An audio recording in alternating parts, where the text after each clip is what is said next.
Joining us now to discuss the latest in the protests in Minnesota is Mike Leon, lead anchor at the Legal Podcast Network and host of the Can We Please Talk News Commentary podcast. And we have Tony Kinnett, national correspondent for the Daily Signal and host of the Tony Kinnett Cast radio show and podcast. So first of all, good afternoon to you both. Tony, I'll start with you this time. The First Lady issuing a statement regarding the protests. She says she's against the violence. If you protest, protest in peace. We need to unify in these times. What is your reaction? I mean, I certainly appreciate the sentiment, and good afternoon to you both. I'm sorry. I'll be that individual to say that I never really take a lot of stock in statements made by first ladies of the United States. No offense to them. They're not an elected position. I'm sure that there are a lot of Americans who would love to see peace, who would love to see things be a lot calmer, but that's simply not in the cards right now, especially given the rhetoric that was, of course, given by the Minnesota state and local officials refusing to cooperate with federal law enforcement. And then, of course, you saw the really just awful statements by Secretary Kristi Noem and then Kash Patel. And then this entire situation continued to get worse as people were encouraged to go out into the streets and violate federal law. And that, again, those kind of situations that arise from them are not often ones which can be solved by the First Lady saying we must have peace. Again, I appreciate the sentiment. Do I think that that's going to do anything? As though there's someone out there that says, oh man, Michelle Obama, Joe Biden, Melania Trump has come out to say something. Now I can act differently. I doubt it. I'm sorry if that's perhaps a little brash. Okay, I mean, that's fine. Mike, let me go to you. What's in the cards? Yeah, well, first off, good to see you guys on this Tuesday afternoon. I want to piggyback on a bunch of things that Tony said there, because I do agree with the overarching sentiment about statements. Cooler heads prevail. JD Vance kind of mentioned a little bit of this. My problem is really rooted on root cause and do we want to solve? What I mean by that is, and I say this as a producer at one of the networks that a lot of people watch that is very conservative leaning, we have got to start stripping out these buzzwords and phrases from the lexicon and the rhetoric, because people start rolling their eyes when it happens. Because if you truly want a solve to what happened in Minnesota, when JD Vance went there, the first thing he should have done was had a joint press conference with Mayor Jacob Frey and Governor Tim Walz and talked about the issues, because the buzzwords and phrases right now are that this person was impeding ICE operations, Alex Preddy, and other people that were protesting across the street from a donut shop, by the way, Don.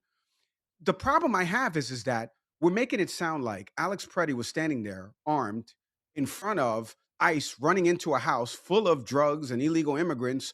And he's like, no way, I won't let you pass this door. That's not what was happening. He had a cell phone in his hand. A woman had been pepper sprayed next to him. The cops had already diffused the situation, and then it escalated. We need to strip out the buzzwords and the phrases and realize that what happened on video shouldn't have escalated to that. I agree with the overarching premise of peaceful protest, but we do have a Second Amendment right in this country, conservatives that are saying this now, that have to back dance about this. And we need to just realize that we have a right versus a wrong here. We do want to enforce the laws on the books. We do want to let the ICE officers do their jobs and carry out operations that are targeting criminals and people that are here potentially illegally, because unfortunately, like I've mentioned before, it is a crime now to be here illegally. It's no longer a civil offense. It's now criminal in nature. But there's also the people that enforce the laws have to follow the laws. And what happened to Alex Preddy shouldn't have happened. What happened to Renee Good shouldn't have happened, because there was escalations involved in all of these. And we need to figure out how to de-escalate it. That only starts from the top. Leadership stems from the top. It starts with the bipartisanship and the compromise of governors, vice presidents, whoever it is, actually sitting down together and facing the American people together and saying, how are we going to get out of this together? Okay, Tony, here's what President Trump said about the situation involving Alex Preddy. We're doing a big investigation. I want to see the investigation. I'm going to be watching over it. I want a very honorable and honest investigation. I have to see it myself. Tony, I want to hear your comments on the actions of ICE officers. 10 shots were heard. Alex Preddy was pinned down on the ground. What do you think? So I agree with Mike about the kind of the dissemination of the rhetoric and kind of stepping outside of that. So again, regarding Preddy's incidents, I am going to quibble just a little bit with the premise because it matters for why he was on the ground in the first place.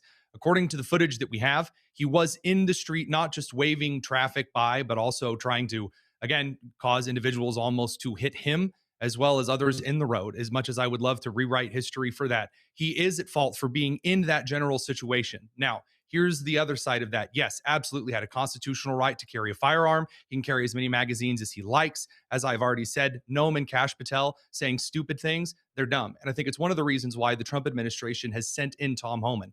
Tom Homan is a very down-to-earth, here's the law, I'm not going to comment on it until the investigation is over. No, I'm not giving you hits. Whereas another one wants to be Barbie. And I think there's a very big difference for that when it comes to a leadership position. As to the actions of the Border Patrol officers, not ICE in this instance, the Border Patrol officers, what appears to have happened, and this is important that we get this right. When he was on the ground, when he was pushed to the ground, the first shot of pepper spray over his head missed. The second shot got him right in the face. He's on the ground. He's struggling. We don't know if that's because he's obviously in pain because of the pepper spray or he's trying to get away from ICE officers. We do not know. Hence why an investigation is important, including the footage on his phone. Number two, when the gun was found in his waistband, it was clear one of the Border Patrol agents shouted gun. And then when walking away, we don't know if it was his SIG P320, which is known to misfire if misfired, and spooked one of the Border Patrol officers into firing at him, believing that Alex Pretty was attempting to fire on them. His hands were moving around really quickly. That is a horrible, terrible, bizarre, awful accident. But as to there should never have been a situation in the first place, I agree with that to a degree. But the issue is that when people have been encouraged to go obstruct law enforcement, that term does matter here, when they've been encouraged to Kool-Aid man their way between an arrest and the officer making the arrest, you do put yourself in considerable risk and danger. And pretending that's never going to result in a death, I think, is disingenuous. That doesn't mean we want the deaths to happen. That doesn't mean that we want to see individuals who make that gamble and then find out that sometimes the Darwin Award is received. And this is one of the reasons why it's very crucial to limit the amount of individuals trying to interfere with these things. But pretending that this is something that we can just fully Monday morning quarterback, I don't think is possible. Mike, your response, and why do you think Trump is sending in border czar Tom Homan? Why now? Why not earlier?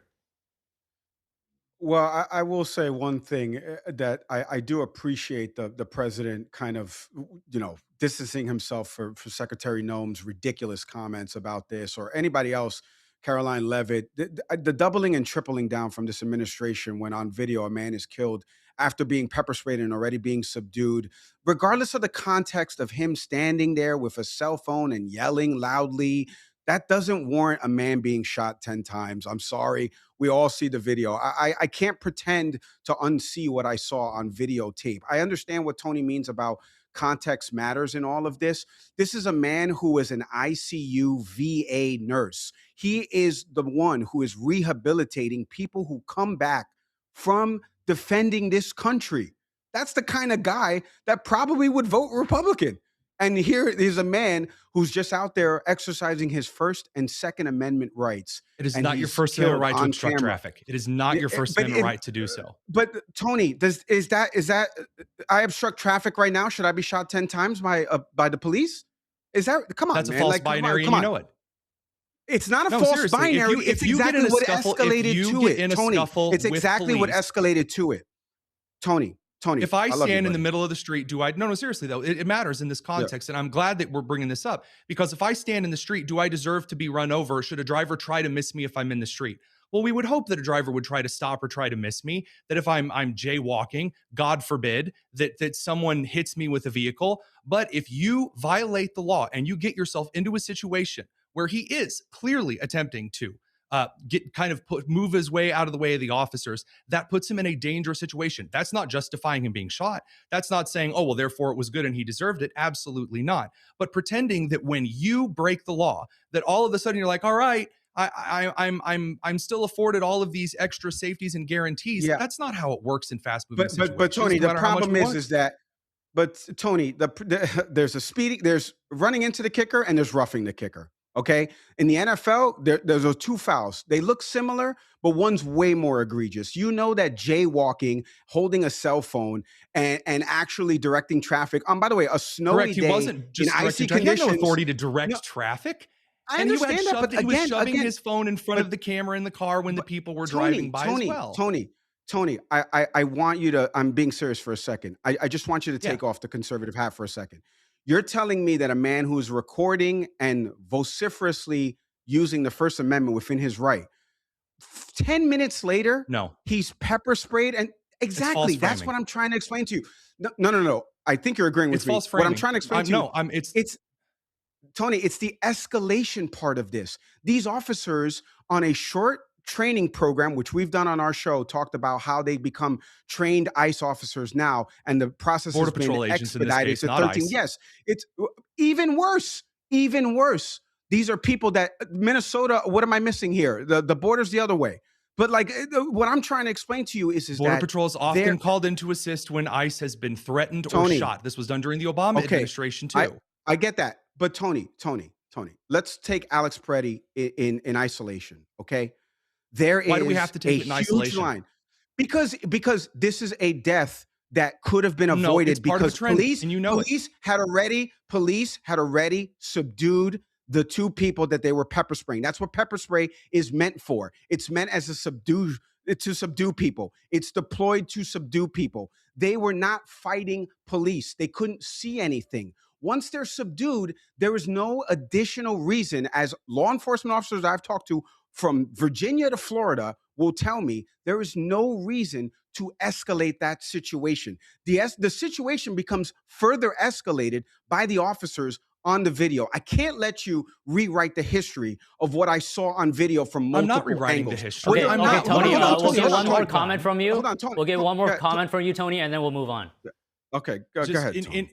I absolutely agree that situations do not need to be escalated. This is part of a trend in which federal law enforcement has been consistently and violently attacked throughout their entire time enforcing the law in Minnesota because state and local authorities would not do the duty and the job that they have, according to the relationship between federal and local governments, that other states have been able to carry out.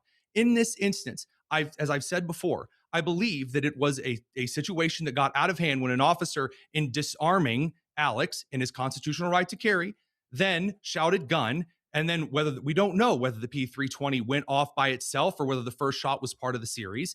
And then the Border Patrol agent, fearing for his life, then started firing. It is a more accident laden situation. And again, none of that is saying anything here is justified, but pretending as though this was forcefully escalated by all of the officers involved is disingenuous and there's no evidence for it. All right, Mike. Let's talk solutions here. How do we de-escalate? We can't. We can't. You got two people watching the same video, given the same set of circumstances, that agree on two different things and don't agree on the basic core principles. We can't, Don. We're not going to fix this. We're going to get more situations like this. This is close to 100 or so deaths that are going to happen in the fiscal year, according to ICE. Another person just died in ICE detention custody recently that they said was suicide, and they won't let the family see the autopsy. And for Representative Escobar out of Texas, where the person died in that detention facility, wasn't able to actually meet with the family or anything like that. They haven't given the family records of the autopsy. We don't even know his name. I don't even know the person's name, to be honest with you. But we're having more situations like this where there's video. I just met with an immigration attorney maybe 5 minutes before we came on to kind of talk about what your rights are across different states with respect to recording law enforcement officials. And we know that ICE doesn't have a lot of these body camera technologies implemented in some of their vests all across. So we've got video from all the angles all across the donut shop. Again, I want to heavily stress, this is across the street from a donut shop. This is just like a downtown street, as I was talking to a journalist that's there. This is not some huge operation where ICE was busting in doors, guns blazing, and Alex Peretti was standing outside saying, "No, don't you dare come in here." Like, this is just a guy standing outside with a phone. And again, whether or not he's a paid agent or this or that, I can't get into all of these buzzwords and associations. What I can tell you is there's video evidence from all different angles of officers already diffusing and whistling to people to get away and then spraying pepper spray. And that is what pepper spray is meant. It's meant as a deterrent. It's meant to do these type of things. And the problem is, Tony and Don, you're hearing it right now, and my frustration is because I'm watching this unfold with video, and we have people looking at it from different perspectives, when we can't come together and understand that law enforcement escalated all of this, and this person should be alive. They don't know that he's a VA nurse or anything like that.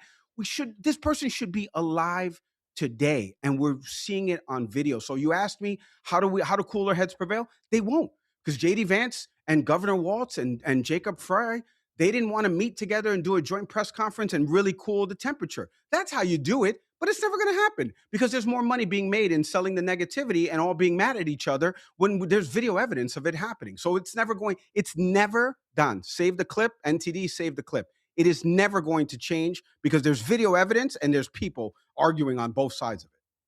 All right, Tony. President Trump said he had a good call with Governor Tim Walz and that the two leaders are on similar wavelength. Are we going to see changes on the ground? I'd love to see changes. I have to agree with Mike, unfortunately, that I don't believe we're going to see significant changes, because you have a group in the country right now that is lying to people about what the right to protest is, lying that, oh, you can block traffic if you're just, you've got your phone out in front of you. You can lie to people because you're not going to go out there and die. They'll go out there and die. Oh, they'll go out there and obstruct justice. They'll go out there and assault officers. They'll go out there and do things at prompting by Governor Tim Walz. He'll say, oh, get out there and cause some good trouble. You'll have Keith Ellison call assaulting people, harassing people, and kidnapping in a Minneapolis church First Amendment justified activity. When you have that kind of attitude and you legalize disgusting, violent behavior and prohibit the carrying out of federal law, then you'll get situations at an impasse like this where I don't think, Trump can say he had a great conversation. I'll need to see it, because as long as you have people encouraging others to violate the law, to do so, but then call it First Amendmenting, is going to end up in more situations like this. I don't think it's going to do that much.